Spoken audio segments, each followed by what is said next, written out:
ಪ್ರಜ್ವಲ್ ರೇವಣ್ಣ ವಿರುದ್ಧ ಅತ್ಯಾಚಾರ ಆರೋಪ ಪ್ರಕರಣಕ್ಕೆ ಸಂಬಂಧಪಟ್ಟಂತೆ ಪ್ರಕರಣದ ಸಾಕ್ಷಿಗೆ ಪ್ರಜ್ವಲ್ ರೇವಣ್ಣ ಬೆಂಬಲಿಗರು ಧಮಕಿ ಹಾಕಿದ್ದಾರೆ, ಬೆದರಿಕೆ ಹಾಕಿದ್ದಾರೆ. ಸಂತ್ರಸ್ತೆಗೆ ಬೆದರಿಕೆ ಹಾಕೋದು, ಧಮಕಿ ಹಾಕೋದು ಇವ್ರ ಕೆಲಸ, ಬೆಂಬಲಿಗರ ಕೆಲಸ. ಮೊಬೈಲ್ ಕಸಿದು ಸಾಕ್ಷಿಗೆ ಬೆದರಿಕೆ ಹಾಕಿದ್ದಾರೆ ಬೆಂಬಲಿಗರು. ಹೊಳೆನರಸೀಪುರ ಪೊಲೀಸ್ ಠಾಣೆಯಲ್ಲಿ ಕೇಸ್ ದಾಖಲಾಗಿದೆ. ಪ್ರಕರಣ ಸಂಬಂಧ ಜೈಲು ವಾಸವನ್ನ ಪ್ರಜ್ವಲ್ ರೇವಣ್ಣ ಅನುಭವಿಸ್ತಾ ಇದ್ದ. ಟ್ರಯಲ್ ವೇಳೆ ಸಾಕ್ಷಿ ಹೇಳೋಕೆ ಮಹಿಳೆ ಮುಂದಾಗಿದ್ರು. ಇವರಿಗೆ ಬೆದರಿಕೆ ಹಾಕಿರೋದು. ಪ್ರಕರಣದ 4ನೇ ಸಾಕ್ಷಿಯಾಗಿರುವ ಸಂತ್ರಸ್ತೆಗೆ ಜೀವ ಬೆದರಿಕೆ ಹಾಕಲಾಗಿದೆ. ಈ ಹಿಂದೆ ಸಾಕಷ್ಟು ಬೆದರಿಕೆಯನ್ನ ಪ್ರಜ್ವಲ್ ಬೆಂಬಲಿಗರು ಹಾಕಿದ್ರು. ತನಿಖೆ ನಡೆಸಿ ವರದಿಗೆ ಸಿಐಡಿಗೆ ಎಡಿಜಿಪಿಗೆ ಕೋರ್ಟ್ ಸೂಚನೆಯನ್ನ ಕೊಟ್ಟಿದೆ. ಹಾಗೇನೇ ಮಹಿಳೆ ಹಾಗೂ ಮಹಿಳೆ ಮಗನಿಗೆ ಭದ್ರತೆಯನ್ನು ಒದಗಿಸೋಕೆ ಸೂಚನೆಯನ್ನ ಕೊಡಲಾಗಿದೆ.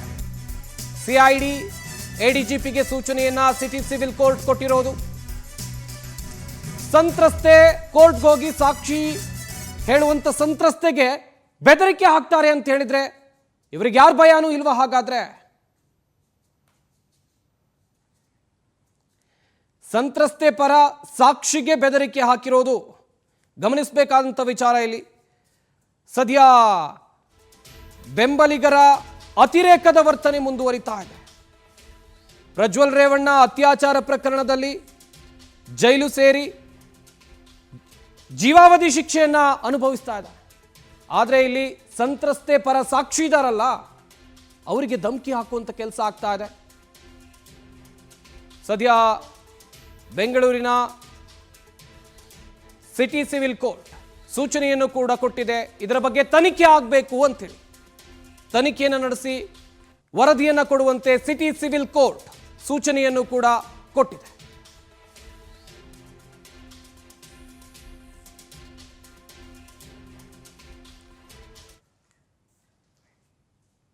ಸಂತ್ರಸ್ತೆ ಪರ ಸಾಕ್ಷಿ ದೂರವಾಣಿ ಸಂಪರ್ಕದಲ್ಲಿದ್ದಾರೆ. ನಮಸ್ಕಾರ. ನಮಸ್ತೆ ನಿಮ್ಗೆ ಯಾರು ಮೇಡಮ್ ಬೆದರಿಕೆ ಹಾಕಿದ್ದು? ಸರ್, ಅವ್ರ ಬೆಂಬಲಿಗರು ಸರ್, ಪ್ರಜ್ವಲ್ ರೇವಣ್ಣ ಬೆಂಬಲಿಗರು.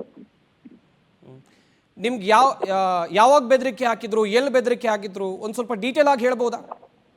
ಸರ್, ನೆನ್ನೆ ಕೋರ್ಟಿಗೆ ಹೋಗಿದ್ದೆ. ನನ್ನ ಎವಿಡೆನ್ಸ್ ಇತ್ತು. ಓಕೆ. ಹೋದೆ. ನನಗೆ ಗೊತ್ತಿಲ್ಲ ಅಲ್ಲಿ ಯಾರ್ಯಾರು ಇದ್ರು ಅನ್ನೋದು ನನಗೆ ಗೊತ್ತಿಲ್ಲ. ಒಂದು 7-8 ಜನ ಇದ್ರು ಅನ್ಸುತ್ತೆ ಕೋರ್ಟ್ ಹತ್ರ. ನನ್ಗೆ ಅವ್ರ ಕಡೆಯವರು ಅಂತ ನನ್ಗೆ ಗೊತ್ತಿಲ್ಲ. ನಾನು ಏನ್ ಮಾಡಿದೆ, ನಾನು ನಮ್ದೇ ಆದಂತ ಡ್ರೆಸ್ ಕೋಡ್ ಇದೆ ಸರ್. ಆ ಡ್ರೆಸ್ ಕೋಡ್ ಹಾಕೊಂಡು ನಾನು ಬಂದೆ.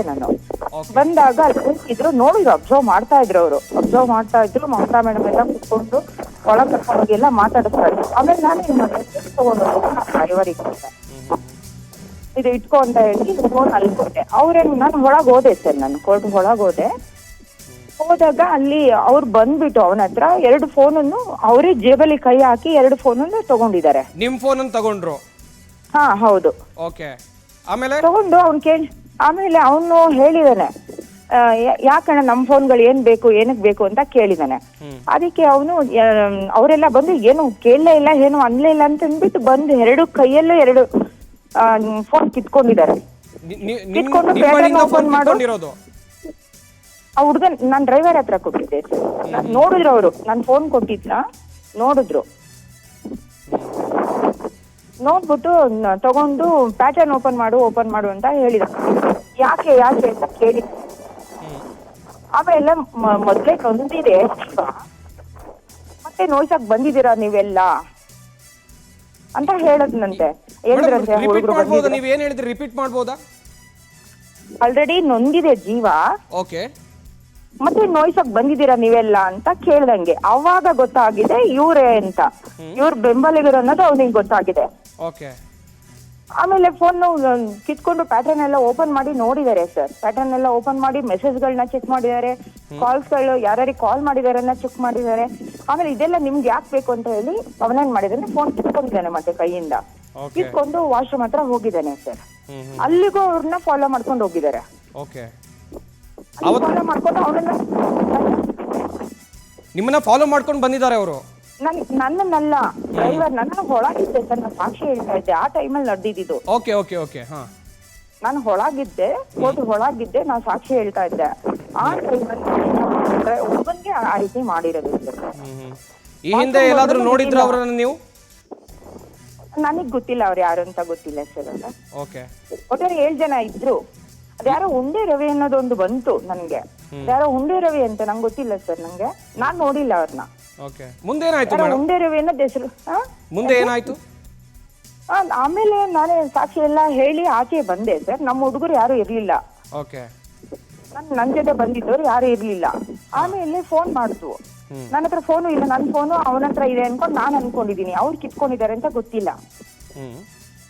ನಮ್ ಡ್ರೈವರ್ ಹತ್ರ ಇದೆ ಫೋನು ಅನ್ಕೊಂಡು ನಾನು ಅನ್ಕೊಂಡಿದ್ದೀನಿ. ಅವ್ರು ಕಿತ್ಕೊಂಡು ಹೋಗಿದ್ದಾರೆ, ಫೋನ್ ತಗೊಂಡಿದ್ದಾರೆ ಅನ್ನೋದು ನನಗೆ ಗೊತ್ತಿರ್ಲಿಲ್ಲ. ಆಮೇಲೆ ನಾನ್ ಫೋನ್ ಮಾಡ್ದೆ ಸರ್ ಹತ್ರನೇ.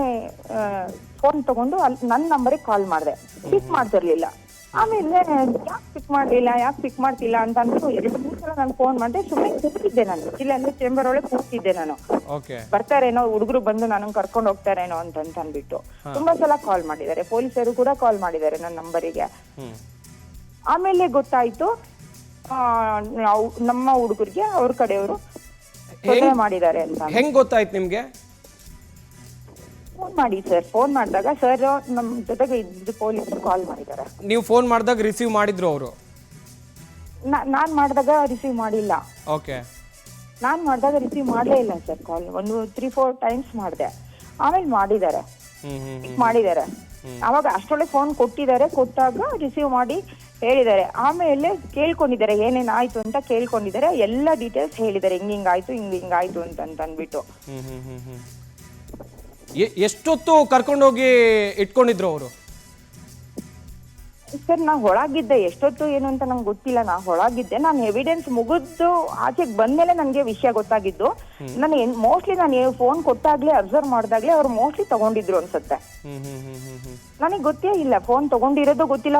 ಹೊರಗಡೆ ಏನ್ ನಡೀತಿದೆ ಅನ್ನೋದು ನನಗೆ ಗೊತ್ತಿರ್ಲಿಲ್ಲ. ಆಚೆಗೆ ಬಂದಾಗ್ಲೇ ನನಗೆ ಗೊತ್ತಾಗಿದ್ದು. ಆಚೆಗೆ ಬಂದು ಒಂದು 1/2 hour ಆದ್ಮೇಲೆ ವಿಷಯಗಳು ನನಗೆ ಗೊತ್ತಾಗಿದ್ದು. ಹಿಂಗೆಲ್ಲ ಫೋನ್ ತಗೊಂಡು ಹಿಂಗೆಲ್ಲ ಟ್ರೇಸ್ ಮಾಡಿದ್ದಾರೆ ನಮ್ಮ ಹುಡುಗರಿಗೆ ಅಂತ. ಮೇಡಮ್, ಈ ವಿಷಯಗಳನ್ನ ನೀವು ಪಿಪಿಗೆ ಹೇಳಿದೀರಾ? ಸರ್ ನಿನ್ನೆನೆ ಇಂಟಿಮೇಟ್ ಕೊಟ್ಟಾಯ್ತು ಸರ್. ನಿನ್ನೆ. ಓಕೆ, ಅಲ್ಲಿ ಏನಾಯ್ತು ಮೇಡಮ್? ಸರ್ ಅಲ್ಲಿ ಮೋಸ್ಟ್ಲಿ ಜಡ್ಜಿಗೆ ಎಲ್ಲ ಹೇಳಿದ್ದಾರೆ ಸರ್. ಹೇಳಿದ್ದಾರೆ, ಡಿಪಾರ್ಟ್ಮೆಂಟಿಗೆಲ್ಲ ಹೇಳಿದ್ದಾರೆ. ಹೀಗಾಗಿದೆ ಅಂತೆಲ್ಲ ಇಂಟಿಮೇಟ್ ಕೊಟ್ಟಿದ್ದಾರೆ. ಭದ್ರತೆ ಏನಾದ್ರು ಕೊಟ್ಟಿದ್ದಾರೆ ನಿಮ್ಗೀಗ? ಈಗ ಸದ್ಯಕ್ಕೆ ಕೊಟ್ಟಿಲ್ಲ ಸರ್. ಇನ್ನೂ ಕೊಟ್ಟಿಲ್ಲ ಭದ್ರತೆ ನಿಮ್ಗೆ? ಇಲ್ಲ. ಅಲ್ಲಿಂದ ಹೆಂಗ್ ಬಂದ್ರಿ ನೀವು? ಸರ್ 2 ಕಾರ್ ಚೇಂಜ್ ಮಾಡ್ಕೊಂಡ್ ಬಂದಿರೋದು ನೆನೆ. 2 ಕಾರ್ ಚೇಂಜ್ ಮಾಡಿ ಬಂದಿದ್ದೀರಾ? ಹೌದು. ನೆನ್ನೆ ಬಂದಿದ್ದಾರೆ ಸರ್. ಫಾಲೋ ಮಾಡ್ಕೊಂಡು ಕಾರ್ನು ನೋಡಿದ್ದಾರೆ. ಓಕೆ ಓಕೆ, ಕಾರ್ನು ನೋಡಿದ್ದಾರೆ. ಒಬ್ಬರು ಕಾರ್ ನೋಡಿ ಅಲ್ಲಿಂದ 2 ಕಾರ್ನ ನಾವು ಚೇಂಜ್ ಮಾಡ್ಕೊಂಡು ಊರ್ ತಲುಪಿದೀವಿ. 7:30-8 ಗಂಟೆಗೆ ಬಂದಾಗ ಊರಿಗೆ. ಓಕೆ, ನೀವು ಹೊರಟಿರೋ ಜಾಗದಿಂದ ತಲುಪೋ ಜಾಗದವರೆಗೂ ಕೂಡ ನಿಮ್ಮನ್ನು ಫಾಲೋ ಮಾಡ್ಕೊಂಡು ಬಂದಿದ್ದಾರೆ? ಅದು ಆ ಕಾರ್ ನೋಡಿದ್ರಲ್ಲ ಅಂತ ನಾವು ಚೇಂಜ್ ಮಾಡಿದ್ವಿ. ನಂಬರ್ ಎಲ್ಲ ನೋಡಿದ್ರಲ್ಲ, ಆಮೇಲೆ ಫಾಲೋ ಮಾಡಿದ್ರೋ ಬಿಟ್ರೋ ನನಗೆ ಗೊತ್ತಿಲ್ಲ ಸರ್. ಕಂಪ್ಲೇಂಟ್ ಏನಾದ್ರು ಮಾಡಿದಿರಾ ಮೇಡಮ್? ಕಂಪ್ಲೇಂಟ್ ಮಾಡಿಲ್ಲ ಸರ್. ನಮ್ಗೆ ಅಲ್ಲಿಗೆ ಕೋರ್ಟಿಗೆನೆ ಇಂಟಿಮೇಟ್ ಕೊಟ್ಟಿದ್ವಲ್ಲ, ಕಂಪ್ಲೇಂಟ್ ಏನೋ ಮಾಡಿಲ್ಲ. ಬಟ್ ಅಲ್ಲಿ ಧಮಕಿ ಹಾಕೋದು ಆಗಿತ್ತು. ಇಲ್ಲಿ ಕೇಳಿ ಮೇಡಮ್, ಒಂದ್ ವಿಚಾರ. ಈ ಧಮಕಿ ಹಾಕುವಾಗ ಏನಂತ ಧಮಕಿ ಹಾಕಿದ್ರು? ಯಾವ್ದು ಸರ್? ನಿನ್ನೆನಾ? ನಿಮ್ಮ ಡ್ರೈವರ್ಗೆ ಯಾವ ರೀತಿಯಾಗಿ ಧಮಕಿ ಹಾಕಿದ್ರು? ಫೋನ್ ಪ್ಯಾಟರ್ನ್ ಓಪನ್ ಮಾಡು, ಓಪನ್ ಮಾಡು, ಫೋನು ಪ್ಯಾಟರ್ನ್ ಓಪನ್ ಮಾಡು ಅಂತ ಓಪನ್ ಮಾಡ್ತಿದ್ದಾರೆ ಪಾಪ. ಅವನ ಹತ್ರ ಗೊತ್ತು, ನನ್ನ ಪ್ಯಾಟರ್ನ್ ಗೊತ್ತು ನಮ್ಮ ಹುಡುಗನ್ಗೆ. ಓಪನ್ ಮಾಡ್ತಿದ್ದಾರೆ. ಓಪನ್ ಮಾಡಿಸ್ಬಿಟ್ಟು ನೋಡಿದ್ದಾರೆ ಸರ್.